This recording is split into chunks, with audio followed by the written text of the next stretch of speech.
Two-time Super Bowl winning quarterback Eli Manning's playing days may be over, but now the Giants legend is putting his name and his money behind a sports equipment maker. Eli joins us right now with a look at his latest investment. It's a company called XTech. And Eli, welcome. Thanks for being with us today. Thanks so much. All right, so let's talk about XTech. This is a product you're pretty familiar with. I think you used it for at least 5 years, maybe longer. Tell us what this product is and how you got involved. Yeah, XTech's a shoulder pad, and it started off, I started wearing it in 2014 with the Giants and saw firsthand how it expanded and grew within the NFL, down into college. And, it's dominating those two markets. The only problem, that's only 10% of people wearing pads is in that. So the opportunity now to help them grow, get into high schools, spread the word, get into a youth shoulder pad that they'll launch next year. So, just believe in the company, believe in the people who started it, believe in the product, and, just excited about being a part of it and helping them expand and grow because it truly is the best, the safest, and, believe that every NFL or every person playing football should be wearing this pad. These pads look pretty different than the pads I think of, from back in high school days, those white pads that everybody kind of threw around and used. This looks more like a suit of armor almost that you go into combat with. I guess those shoulder pads are a lot more important now that the game has kind of evolved away from hitting heads. We know how dangerous that is. What is really different about what makes this different than the white pads I think of? Yeah, and I think just more customization and coming in, the big shoulder pads that were bulky and you couldn't lift your arms over your head. That doesn't really help quarterbacks and receivers and linebackers, everybody, being able to move around. So I think they're obviously they're a little lighter. They fit better, but just the mobility that you have to get your hands over your head for a receiver, catching a ball over his head for a quarterback, not having to throw sidearm because they're shoulder pads fit correctly now. So those are the biggest differences. And, times are changing where, like you said, in high school, you used to show up and you just grabbed whatever pads were laying around and you wore them for 4 years and you never changed. And, parents are getting more involved. And you see that in high school where parents and the players are now buying their own pads because they see, hey, this is what Josh Allen is wearing. This is what Matthew Stafford or Justin Jefferson or Max Crosby. These are guys in the NFL and college are wearing. Parents want their kids in the best product, in the safest product. And there was not a whole lot of innovation in the shoulder pad industry. All the focus was on helmets for a long time and concussion. And so that's kind of really how XTech got involved. They said, we got an opportunity to produce a better product and start in the NFL, get those guys wearing it, and spread down into college, now into high school. Well, let me ask you, how expensive are these things? Is it a product that everyone's going to have access to? And is football safe if you can't get the best equipment that's out there? Well, I mean, football, they've done a great job at all levels of making football safer. And obviously with the hitting and avoiding the head-to-head contact and the late hits. And so the worst part of any sport is the injury part of it. And so they're trying to prevent that as much as possible, make the game safer. It's, the NFL has done a great job, but that is going down into college, into high school, less hitting at practice, really work on the form of tackling.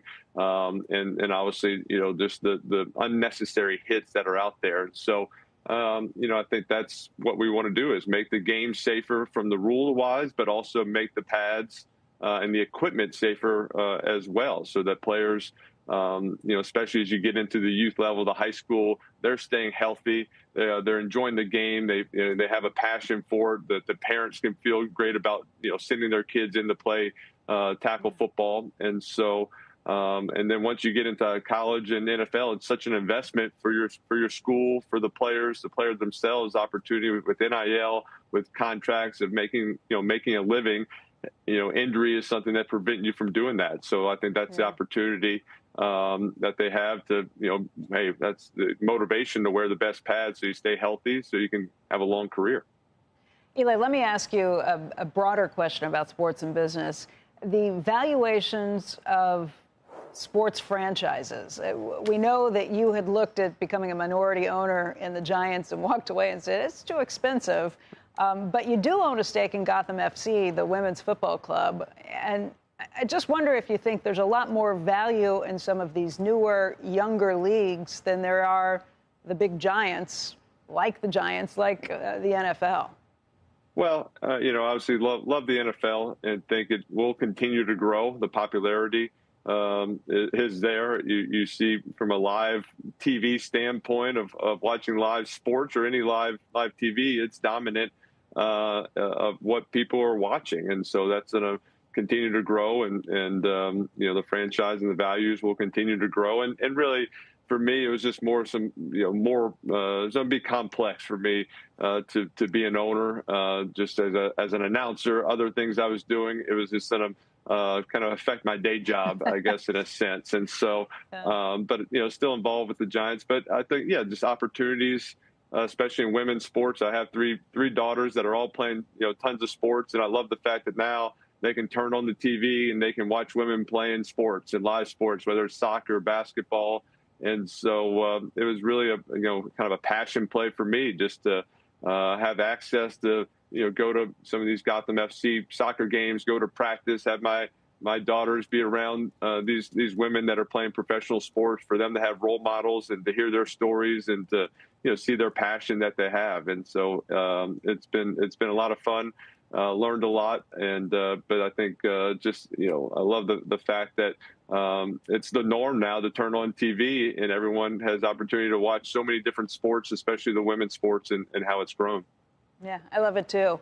All right, here's a really quick question for you. I'm sure you've got an easy answer on this. NIL has made such a mess of college sports at this point. If you were in charge of college athletics, how would you pay the athletes to make it fair, but also, give the university something where maybe it feels more like fan sports again?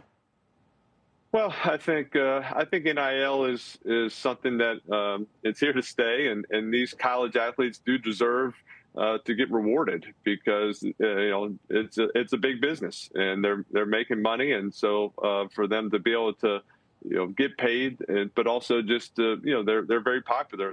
What they can do on social media, what they can do to drive brands and help brands. They should be have access to have sponsors and to endorse products and get paid for that. So I think that's fine. I think the problem kind of becomes is just in the transfer part of this, and that the fact that every year you're a free agent and you do well, and hey, I want to go to another school is going to pay me a little bit more. I don't think during the recruiting process necessarily that these kids are picking the right place for them where they think they'll be happy. They like the coach, they like the teammates around you, they like the campus, and that was part of the decision I made when I went to college. If I never played a down of football in my life, will I be happy at this school? Now I think a lot of the decisions are based on, hey, this school is going to pay me a little bit of money. It's far from home. I don't really like the coach, and I'm gonna be. There's two other players in front of me that are really good, but they're paying me the most, so I'm going there. And it's not shocking that they're not happy and they have to leave all the time. Or if they do well at a smaller school, another big school is going to come in and pay them more money. So I don't like that access, that part of it. So I think they got to fix the transfer portal a little bit, but I believe that the players should be rewarded for what they're doing because they're driving a lot of revenue to that school and that community.